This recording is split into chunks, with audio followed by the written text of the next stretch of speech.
Picking sides is always dangerous, like Rashida Tlaib learnt.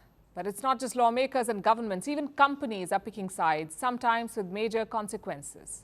Let me tell you what's happening in Turkey. Their parliament announced a boycott. Certain brands have been removed from its cafeteria, like Coca Cola and Nestle. The lawmakers did not name these companies, but reports say these two have been pulled from the menu. So no more instant coffee, I guess. The question is why? Well, the parliament did issue a statement. Listen to what they said. The products of companies that support Israel will not be sold in restaurants, cafeterias and tea houses in the parliament campus. So that's why. Turkey says Coca Cola and Nestle are supporting Israel, hence the boycott. And it's not just Turkey. In Malaysia, McDonald's and Burger King are being boycotted. In Pakistan, it's Coca Cola. And no, it's not actually a boycott. Pakistanis are stealing the drink and then spilling it. Take a look at this.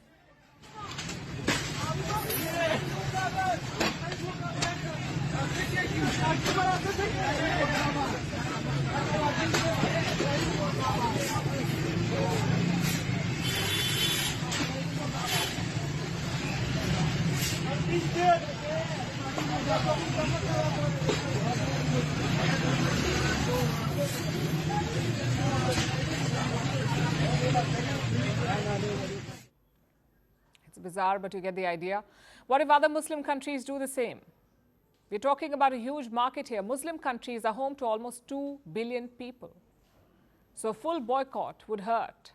Which brings us to an important question. What should companies do during wars? Should they pick sides, stay on the sidelines, or try to play a positive role? It's a question that has become more important today because there are two wars going on now, in Ukraine and in Gaza. In Ukraine, most Western brands did pick a side. Reports say more than 1,000 companies have shut shop in Russia. And we're talking big names here like Volkswagen, Adobe, Amazon, Apple, BMW, KFC, McDonald's. All these brands have pulled out of Russia. They may say it's because of principles, but let's face it, it's just common sense. Most of these companies are based in Europe or the US. If you pull out from Russia, you stay in their good books. It's a no-brainer. But with Israel-Palestine, things are a little more complicated. Both sides have leverage.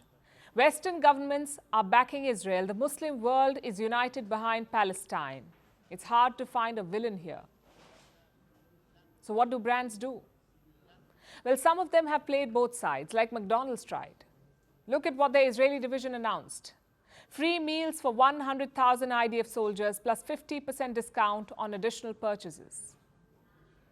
Days later, McDonald's Oman responded.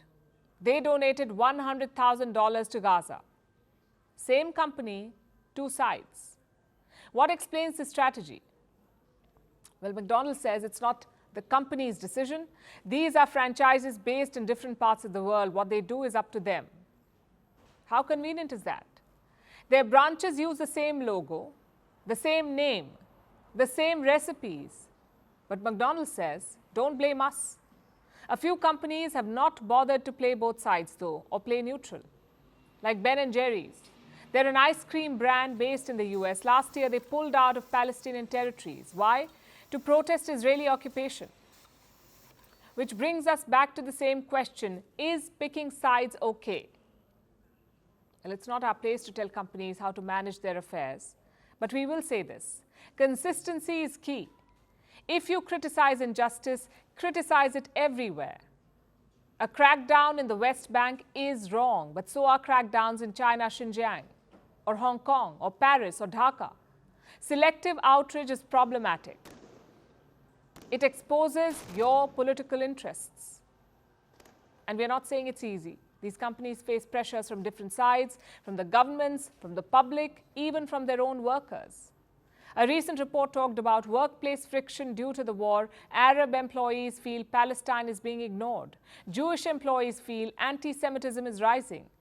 Such issues have been reported at 3 major companies, Nike, Procter & Gamble, and Instacart. At Starbucks, it came to legal blows. A union of baristas voiced support for Palestine. They represent thousands of workers. They call themselves Starbucks Workers United. So guess what Starbucks did? They sued the union for damaging the brand. Like I said, it's a tough call. During conflicts, companies will be caught in the crosshairs. If they want to, they can put their neck out, maybe pick a side, but then be prepared for what comes next. Boycott calls, allegations of hypocrisy, and employee rebellions.